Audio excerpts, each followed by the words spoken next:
नमस्कार दोस्तों, अगर आप वैक्सीन लगाने जाने वाले हो जो कि 1 तारीख से अबव 18 ईयर्स के लिए हमारे गवर्नमेंट ने सबके लिए वैक्सीन लगाने बोला है, तो वैक्सीन लगाने से पहले कुछ फैक्ट्स और कुछ बहुत इंपॉर्टेंट इन्फॉर्मेशन आपको पता होनी बहुत ज़रूरी है, जो कि हमारे हेल्थ मिनिस्ट्री की साइट के ऊपर ही है। तो आइए देखते हैं।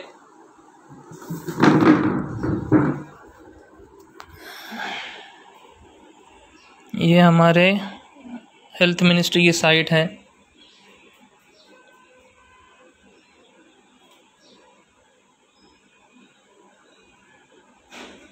इसमें आपको अबाउट द वैक्सीन के ऊपर क्लिक करना है, जिसमें आपको EUA के बारे में इंफॉर्मेशन मिलेगी।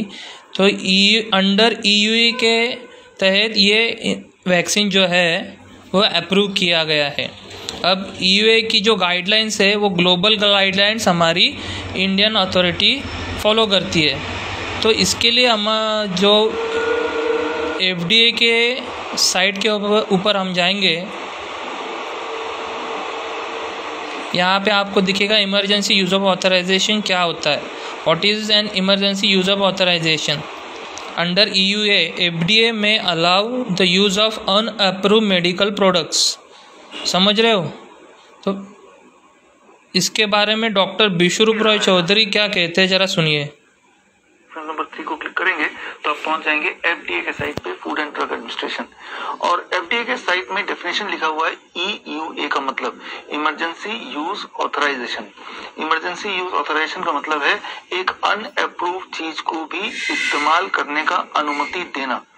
तो EUA का मतलब ही ये रहा कि ये चीज अनअप्रूव्ड है, यानी कि इसको लगाने के बाद भविष्य में आपके साथ क्या होने वाला है अभी कुछ नहीं पता।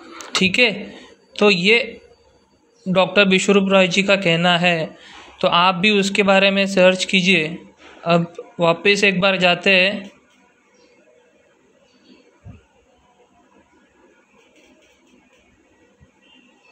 अब EUA के जो है इन्होंने बताया।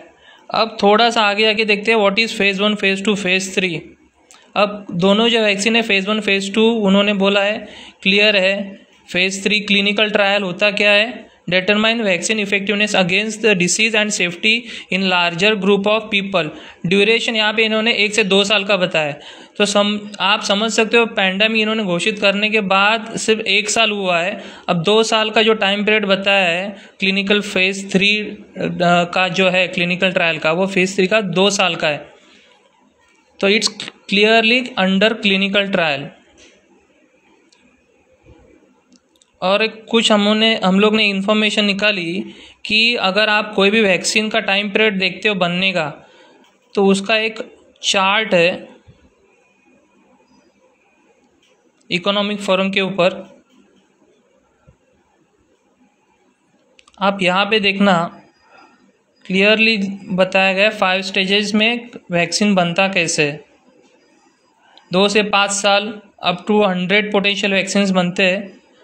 2 years to 20 पोटेंशियल जो प्री क्लिनिकल ट्रायल होता है, वो क्लिनिकल डेवलपमेंट। ये चार्ट आप पढ़ लीजिए, ठीक है। तो वापस हम एक बार जाते हैं गवर्नमेंट, हमारी जो हेल्थ मिनिस्ट्री की साइट है। अब इसमें आपको नेक्स्ट इसमें हम लोग जाके देखते हैं। कोई लोगों के मन में सवाल है कि ये मैंडेटरी है या नहीं है। तो यहाँ पे आप देख सकते हो, is it mandatory to take the vaccine? Vaccination for कोविड-19 इज़ वॉलंटरी। स्वैच्छिक है, अनिवार्य नहीं है। तो जिनके मन में सवाल है कि मैंडेटरी है, ये बिल्कुल भी नहीं है मैंडेटरी, वॉलंटरी है, स्वैच्छिक है। आप लेना चाहो ले सकते हो, नहीं लेना है नहीं ले सकते हो। अब कोवैक्सीन का तो इन्होंने क्लियरली लिखा हुआ है, Indian regulators have given the authorization to Covaxin even before its phase 3 trial results. अब इसमें क्या बताया उन्होंने?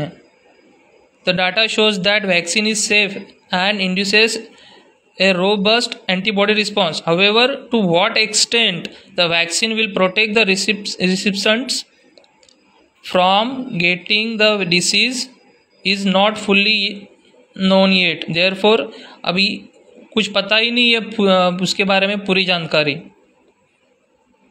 अब कॉन्ट्रा इंडिकेशंस क्या है, ये मोस्ट इम्पॉर्टेंट थिंग है। Persons with history of anaphylactic और allergic reaction to previous dose, अगर आपको प्रीवियस एक बार डोज लिया उसमें कुछ एलर्जिक रिएक्शन हुआ तो आपने नहीं लेना चाहिए, कॉन्ट्राइंडिकेशन बताया। अब एनाफिलेक्टिक जो है उसका मीनिंग हम देखते हैं जरा।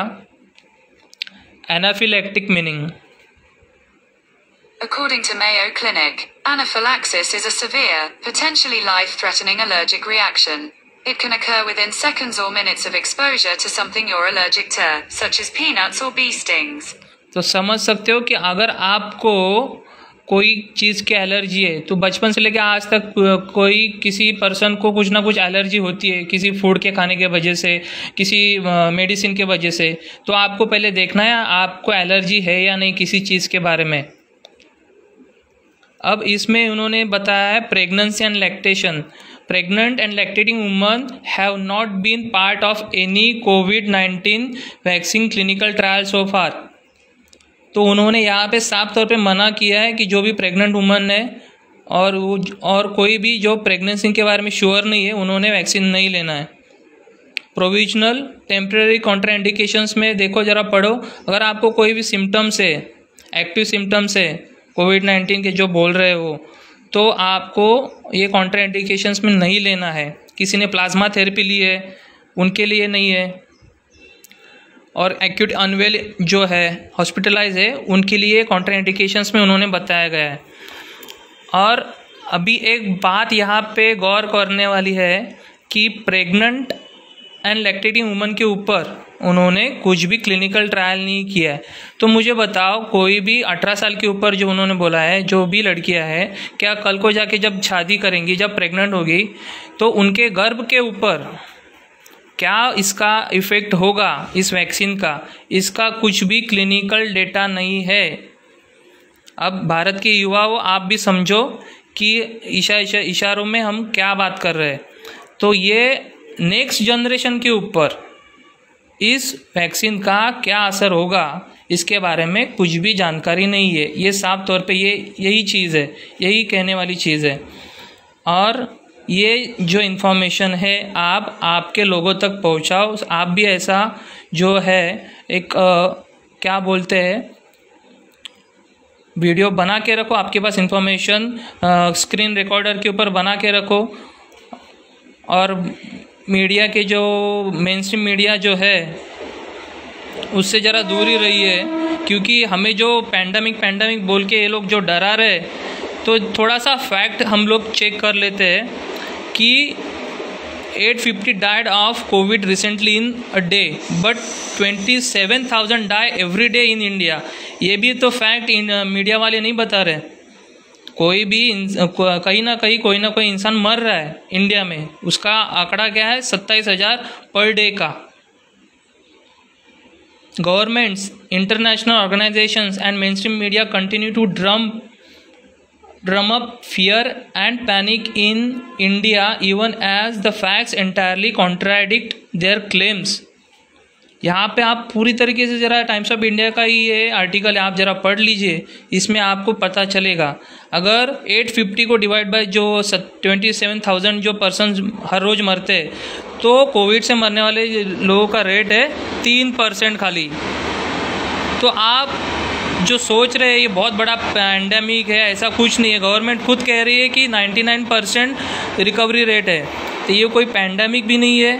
हर कोई ना कोई जो डिसीज़ होता है उसमें कोई ना कोई लोग मरते ही है, उसके आंकड़ों के अनुसार बहुत ही रेट कम है। तो ये इन्फॉर्मेशन आपके लोगों तक पहुंचाइए और शेयर कीजिए। जय हिंद, जय भारत।